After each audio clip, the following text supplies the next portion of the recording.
r/ask Reddit. What is something about yourself that sounds totally made up but is 100% real? A pelican engulfed my head with its massive ducking beak when I was a small child. Pelicans are dunce. Pelicans. I ran out of gas outside of La Paz, Bolivia. Luckily it was downhill for about 6 kilometers into the city. I coasted the whole way on my motorbike, past buses and drifted into a gas station. Never missed a beat.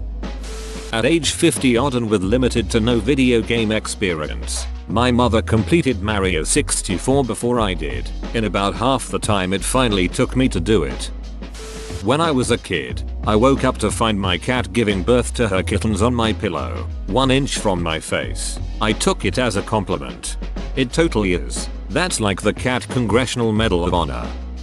I was once sponsored by the Crunk Energy Drink Company for sailing. I imagine I was the only sailor on their list. I literally just emailed them saying that I sailed and asked if they wanted me to put stickers on my boat. They sent me a few cases of the drink, t-shirts, hats, the works. My car was known as the Crunk Mobile. When my mom was in grad school she took several labs where she worked with cadavers. Because my dad worked nights she often had to take me to class with her, and she'd usually just plonk me down on the table with the cadaver while she worked on it. Can I go to work with you? Over my dead body. I got hernia by sneezing too hard. Once in college I applied for a job at the library help desk. I figured I would help people find books. Didn't give it much more thought than that. During the interview, I aced all of the customer service questions. Then they asked me whether I knew how to defrag a hard drive. Cue alarm bells in my head. But I kept calm outwardly and said no. But you can teach me. I worked in IT for 3 years by accident. They were too nice to fire me. I made my last boss swear on her life she wouldn't call me for tech support. They call my cell when I'm sick in bed and ask how to reinstall the printer not a dang week later. My great-great-grandfather was a Pinkerton detective, acted on vaudeville, and had 5 wives in 2 different states that knew nothing of each other. He also slightly changed his last name each time and never got caught until Ancestry website happened lol. Sounds a bit like my great-grandfather. He had a wife in France, and then 2 in the US and neighboring counties. He was caught though. My great-grandmother was wife number 2. She found out about wife number 3 and divorced him. No one knew about the first wife in France until I pulled his service records from World War I. I once successfully ran an unfunded shelter for 100 homeless veterans, as a homeless civilian.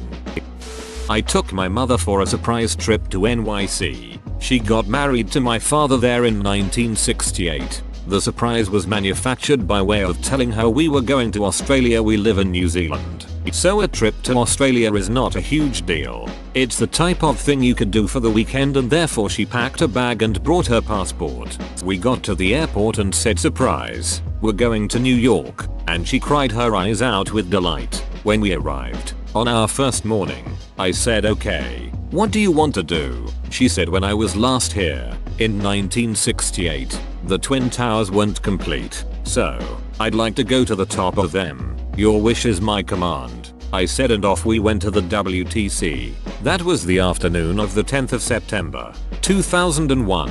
Suffice it to say, there was a particular poignancy when we looked out the window at around 8 AM the next morning. I've been in 3 fatal train accidents, never had a scratch. I was baptized by a serial killer. Well, you can't just bloody leave us at that, man. Arrested and spent 3 days in a holding cell for a crime that I didn't commit. About a year after the whole matter was done and dusted with. Mind you, I say didn't commit a crime, but I was involved in the story from start to finish.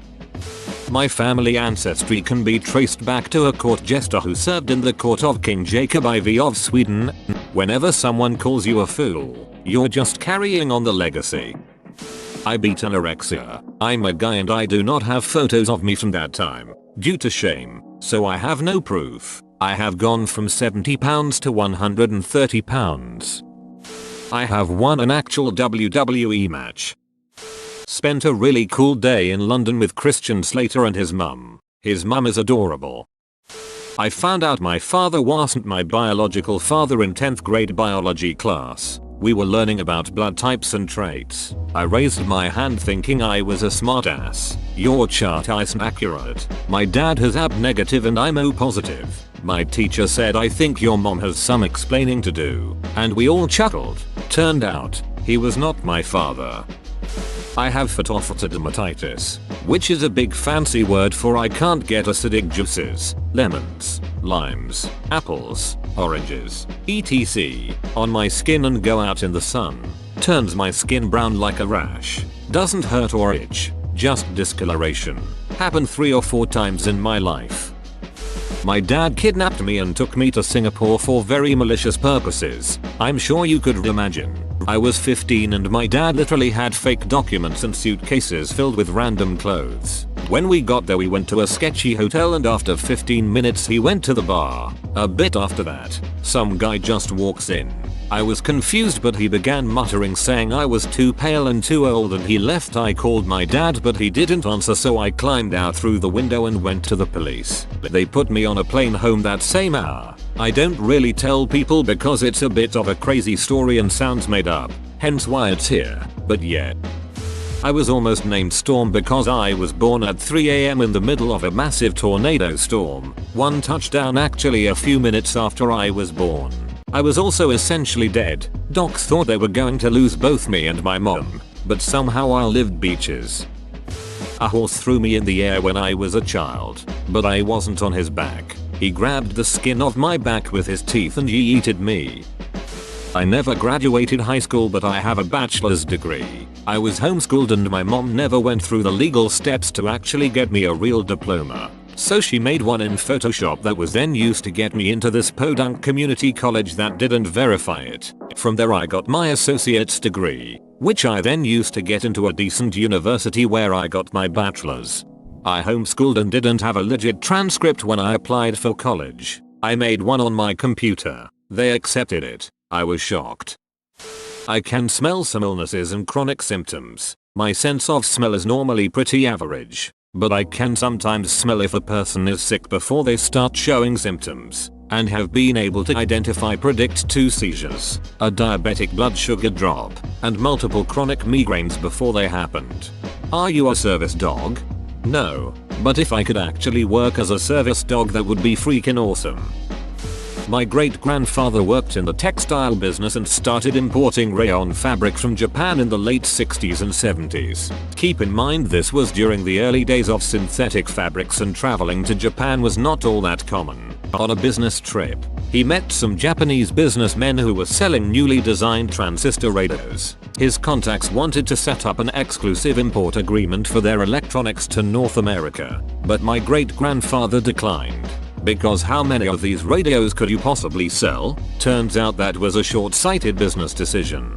Because that company was called Sony Electronics. He turned down the exclusive import contract for Sony. On the other side of my family, my Canadian relatives walked away from 100 acres of land in Alberta during the Dust Bowl and Great Depression. They decided it was not worth paying the taxes on their land. Turns out that land was right in the heart of the Alberta oil deposits. Also on my mother's side of the family, they used to have a citrus orchard near Los Angeles. They sold it cheap to some land developers. That farm was right at Hollywood and Vine. My family on both sides is bad at seeing long-term investments.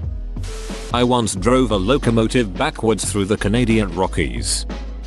I died first, and then was born. I've told this story a few times on Reddit, but I enjoy telling it so here we go again. During the cesarean to bring me into the world, there was some major complication on my mother's end. She started bleeding internally, drowning me in the womb. When I was removed, the doctors tried to get me breathing but couldn't. I was declared dead. My mother was still unconscious, but my dad was brought in to say goodbye to me. He held me in his arms, was saying goodbye when out of nowhere I started coughing up blood and screaming as babies do. Apparently it was the weirdest moment in his life. Being abjectly terrified and overwhelmed with joy that I was alive. It's my favorite story to tell, because weirdly it takes some pressures off on birthdays. I don't do well with too much attention by family friends, but celebrating my death day doesn't bring people the same connotations. Grandma did genealogy of my family and proved we're related to Edgar Allan Poe. I grew up on the wrong side of the river, was considered by all to be the town loser, and went to work as a janitor while still in high school. Then, in my 40s I set a goal for myself, while still working full time, to take one class at a time until I either graduate or die, whichever comes first. At age 49 I finished my Bachelor's of Science degree, at age 52 my MBA, and age 61 my PhD. Never let the arrogant elitist define who you are or what you can be. I am allergic to lettuce, like I carry an EpiPen allergic. My husband, I'm 30, has been my best friend since I was 7. He was the new kid at school and I walked up to him and said, "We are going to be best friends." He said, "No we aren't. Leave me alone." I bugged him every day for 2 weeks before he finally said, "If I'll be your friend, will you shut up about it?" We were married 20 years later. Proved his ass wrong. I built a 13-foot tall T-Rex with Christopher Walken's head, and New York Magazine called it highbrow and brilliant. My dad invented the Hamburglar. My great-grandma ran a brothel back at the turn of the 20th century. She was Algonquin and people were pretty racist back then, so she had a hard time getting business. Since it was a coastal town, Maine, she bought up a couple leaky old rowboats and would load them up with hookers and booze and row them out to the ships at night. When ships came into port, most of the crew would get shore leave and hit the bars and brothels in town. But they always had to leave a few sailors on the ship to keep an eye on it. My great-grandmother figured those guys had money too and probably felt left out. She basically set up water-based lot lizards, or Uber hoes. My grandpa and his sisters grew up in the brothel and no one would talk to them or socialize with them. My grandpa met my grandma picking green beans for a local farmer. They fell in love. When they wanted to get married they had to leave the state to get away from her family that were utterly disgusted that she would marry the son of a horse. So they ran off to Detroit because GM was hiring, and that's how my family came to Michigan. I survived a plane crash in the desert, trapped there for 2 days, and was rescued by 2 dudes who were trying to bet if they can cook an egg in the sand. Whoa, you made it to the end? You're a ducking beast. I'll cut you a deal. Smash like and subscribe for more curated content, bruh. It's free and that's a great price.